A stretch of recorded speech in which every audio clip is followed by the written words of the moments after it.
At my wife's funeral, while I was still shaking hands with people whose names I couldn't remember, a little boy walked up to me, tugged on my sleeve, and said, "Mom told me you were my real dad." I remember the exact sound the room made after he said it, or rather the sound it stopped making. Conversations just trailed off around us mid-sentence like someone had turned a dial down on the whole funeral home.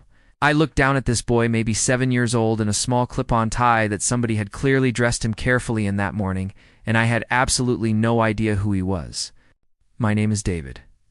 I was 41 years old, standing in a room full of white lilies that smelled too sweet for how much they made my chest hurt, having just buried my wife of 12 years. In that moment, staring down at a child I had never met in my life, I understood that the day wasn't finished breaking my heart yet.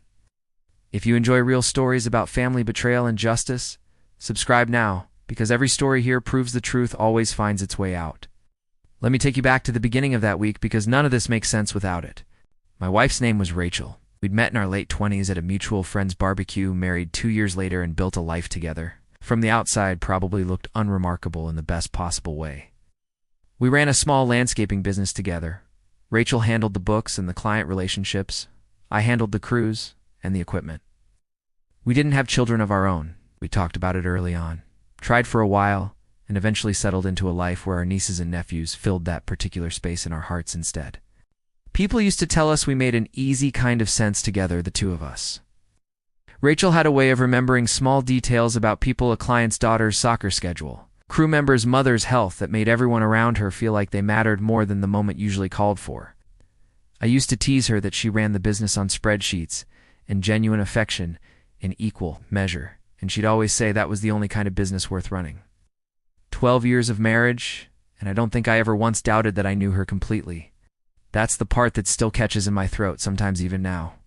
Rachel had been sick for the better part of 8 months, a cancer that had come on quietly and then all at once hadn't. I'd watched her get thinner and more tired by the week, watched her keep working from bed longer than any doctor would have recommended, and I thought right up until 3 days before she passed that I understood the full shape of what we were losing. I did not understand the full shape of anything. The funeral was on a gray Thursday in October, exactly the kind of day you'd write into a story if you wanted it to feel appropriately sad, though real grief. Doesn't usually care about matching the weather. The service itself had been simple, the way Rachel had asked for it to be. No lavish flowers she'd have called, a waste of money, no lengthy eulogy. Just the people who actually loved her standing together in a room saying so. Afterward, at the reception, I was doing the thing you do at funerals, moving from conversation to conversation on autopilot, accepting condolences I couldn't fully absorb, when I noticed a woman near the back of the room I didn't recognize, standing beside a small boy who kept glancing toward me like he was working up the nerve for something. I assumed at first that she was a distant relative of Rachel's someone. From a branch of the family tree I'd simply never met. I smiled politely in her direction, the way you do at funerals, when you're fairly sure. You're supposed to know someone and don't want to embarrass either of you by admitting it. She didn't smile back exactly. She looked at me with an expression I couldn't place at the time, something between grief and guilt, like she was carrying a piece of information she both needed to deliver and dreaded delivering. That's when the boy broke away from her side and walked straight up to me. "Mom told me you were my real dad," he said, looking up at me with Rachel's same steady, unblinking way of holding eye contact, which only confused me further because Rachel and I had never had children. I crouched down instinctively, the way you do with kids, even when your whole world has just tilted sideways. "What's your name, buddy?" "Ethan," he said. The woman came forward, then quickly, her hand landing on Ethan's shoulder like she was both apologizing for him and bracing herself. "I am so sorry," she said. "I told him we'd talk about this another time, not today. I'm so sorry. Who are you?" I asked, and I heard my own voice come out steadier than I felt. "My name is Colleen," she said. "Was a friend of Michelle's, Ethan's mother." I had never heard the name Michelle in my life as far as I could remember. I told her so gently, thinking there had to be some mix-up, some case of mistaken identity that would resolve itself in a few embarrassed minutes. Colleen's face told me otherwise before her words did. "Michelle passed away 4 months ago," she said quietly. "Ovarian cancer. Before she died, she asked me to make sure Ethan eventually met his father. She said your name was David, that you two had known each other years ago before you married Rachel, and that Rachel actually knew the truth about Ethan and had been in contact with Michelle for the past 2 years, helping quietly without ever telling you. She glanced at Ethan, lowering her voice further. When we heard Rachel had passed, we didn't know what else to do. Ethan needed to know who his father was, and Rachel was gone, and there was no one else left to make that introduction the right way. I want to be honest with you about what I felt in that moment, standing in a room full of white lilies with a small boy, staring up at me, waiting for some kind of reaction he could understand. It wasn't anger. Not yet. It was closer to the ground, disappearing beneath a house you thought was built on solid rock. I need you to understand something, I told Colleen, my voice barely holding steady. I have never met a woman named Michelle, not that I recall. Certainly not in a way that could result in... I gestured helplessly toward Ethan, unable to finish the sentence in front of him. Colleen studied my face for a long moment, and something in her expression shifted from cautious to almost pitying. Michelle said you two dated briefly years before you met Rachel? She said it ended badly and that she found out she was pregnant after you'd already lost touch. She never told you because she didn't think you'd want to know, and later, because she'd already built a life around not telling you. She hesitated. Josh. She said the last name David Whitmore, landscaping business. Said she used to see your truck around town sometimes and never had the courage to knock on the door. The name landed like a stone, dropping into still water, because 11 years earlier, before Rachel, before any of this, there had been a woman named Michelle, a short relationship, barely for months, that had ended when she moved out of state for a job, and neither of us had made much effort to keep it going. I hadn't thought about her in years. I certainly had never imagined, not once, that those 4 months might have left something behind that I'd never been told about.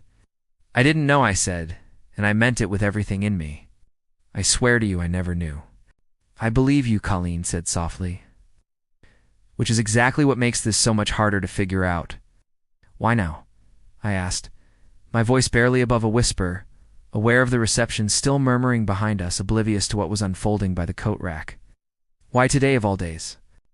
Colleen glanced at Ethan, who was studying the pattern in the funeral home's carpet with the particular focus kids use when the adults around them are talking about something too big to fully follow. Because Rachel was the last thread connecting Ethan to you, she said quietly, and now that thread is gone too. I know this is the worst possible timing.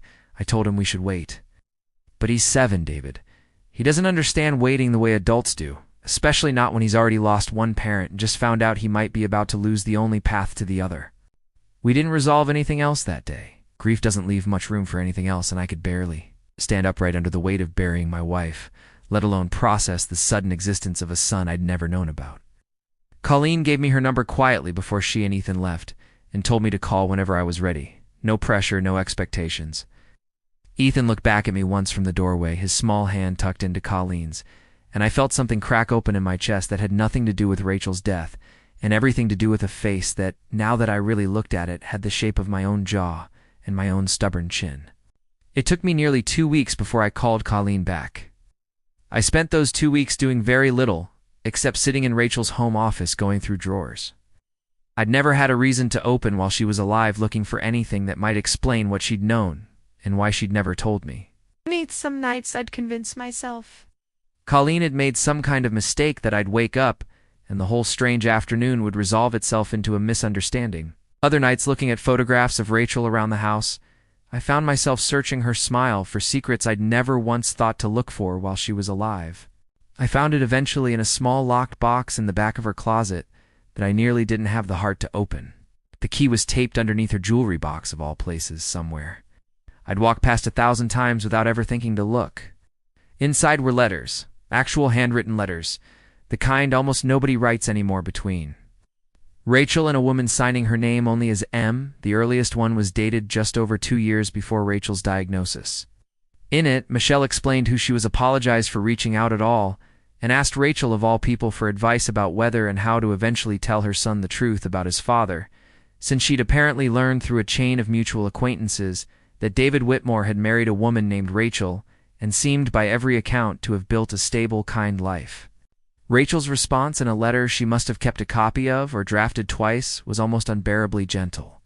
She wrote that she understood how frightening the truth could feel, that she wouldn't tell me without Michelle's permission, and that she'd like to get to know Ethan a little, if Michelle was comfortable with it, so that whenever the time came, he wouldn't be meeting two complete strangers at once. Over the following letters, spanning almost 2 years, I learned that Rachel had visited Ethan several times at school play. Here at birthday, they were always introduced to him as a friend of my family's. Always careful never to overstep the boundary Michelle had drawn around the secret. There was one letter dated about a year in where Rachel described watching Ethan at his school's spring concert, writing that he'd looked so nervous holding his little recorder that she'd wanted to run up and hug him, and had to remind herself standing at the back of that gymnasium that she wasn't allowed to be that person for him yet. In the final letter, dated only weeks before Michelle's own diagnosis worsened, Rachel had written something that broke me completely when I finally read it. "I still haven't told David," she wrote. "I keep telling myself I'm protecting you both, but some nights I think I'm really protecting myself from a conversation I don't know how to survive. If anything ever happens to either of us before I find the courage, please make sure he knows. Ethan deserves a father who chooses him even late, especially late." I sat on the floor of that closet for a long time after reading that, holding a letter written by a wife I thought I'd known, completely discovering that she had carried this secret, this fear, this quiet act of protection toward a boy she'd never even introduced to me for 2 entire years, right up until her own body ran out of time to finish what she'd started. It called Colleen the next morning.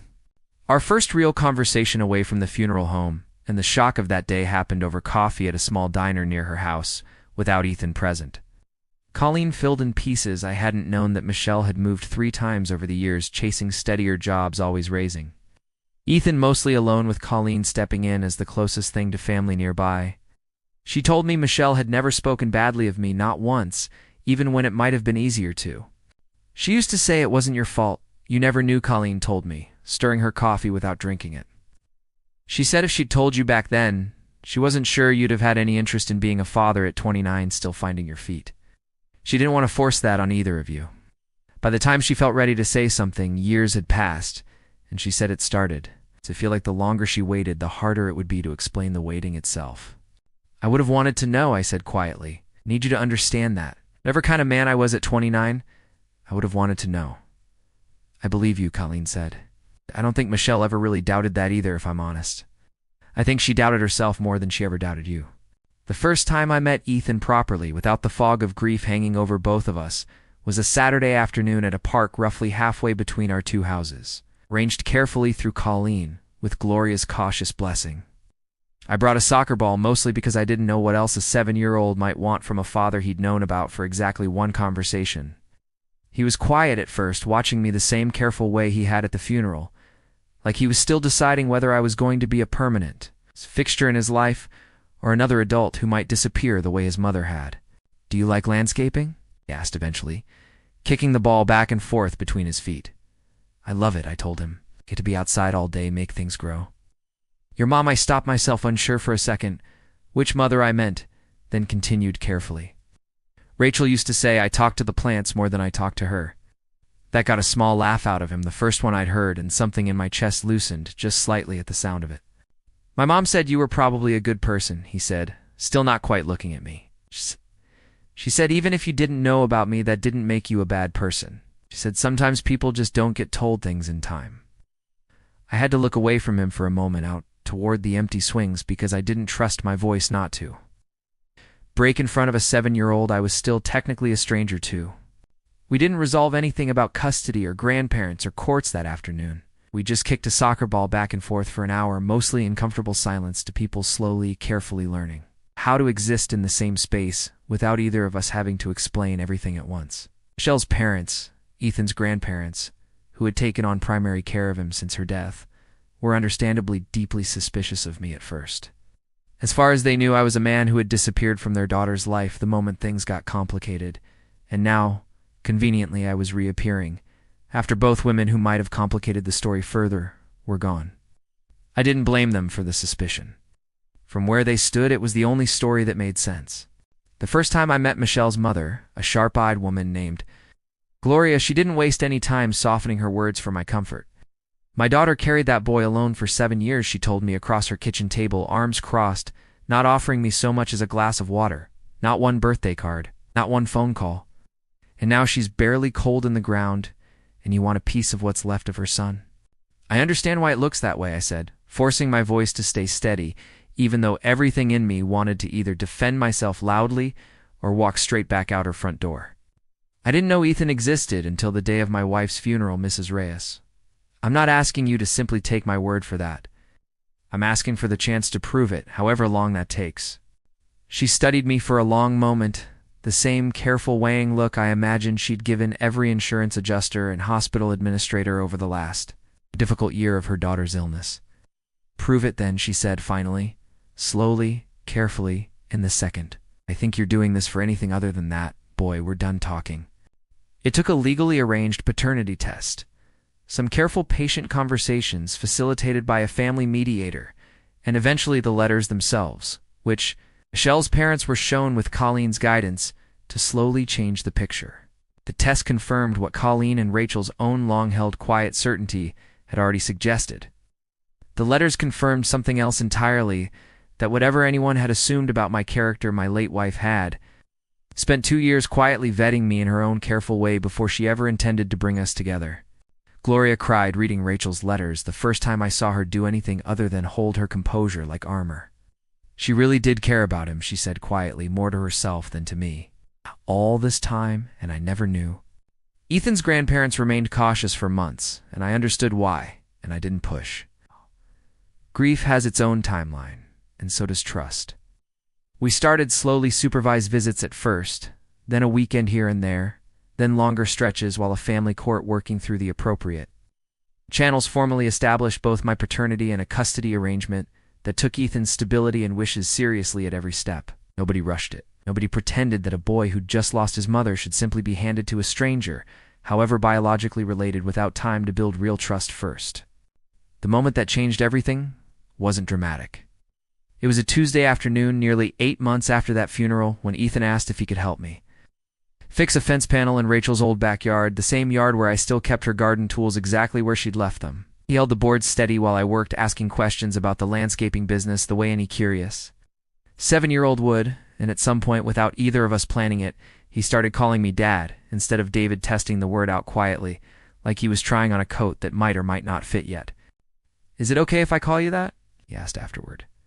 Suddenly shy, like he'd only just realized what had slipped out. "It's more than okay," I told him, and had to look away for a second to keep my voice from cracking in front of him. It fit both of us better than either of us expected. I think about Rachel constantly now in a way that's different from simple grief.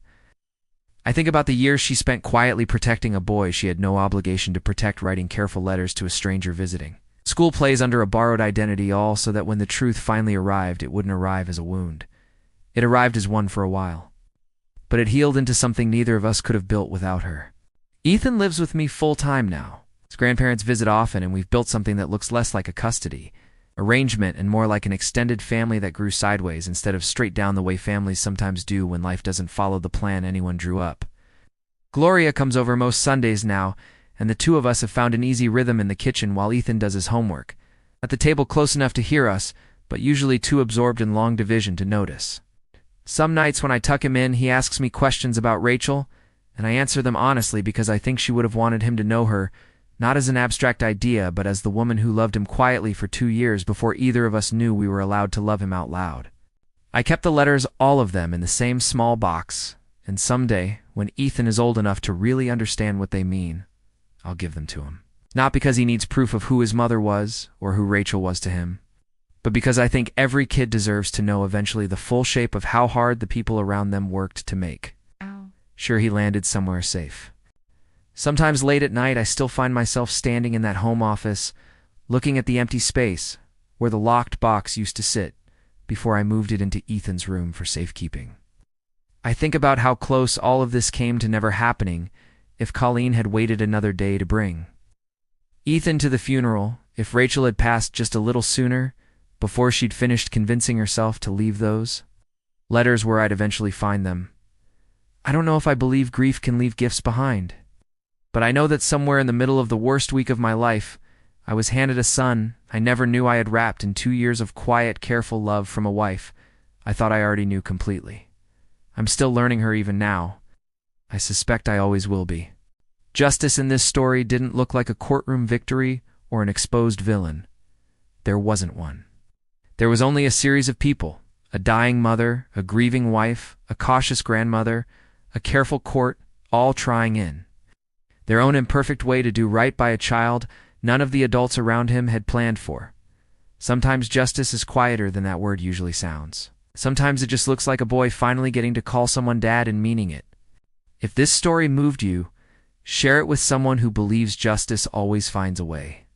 Tell us in the comments, what would you have done? Subscribe for more real stories every week.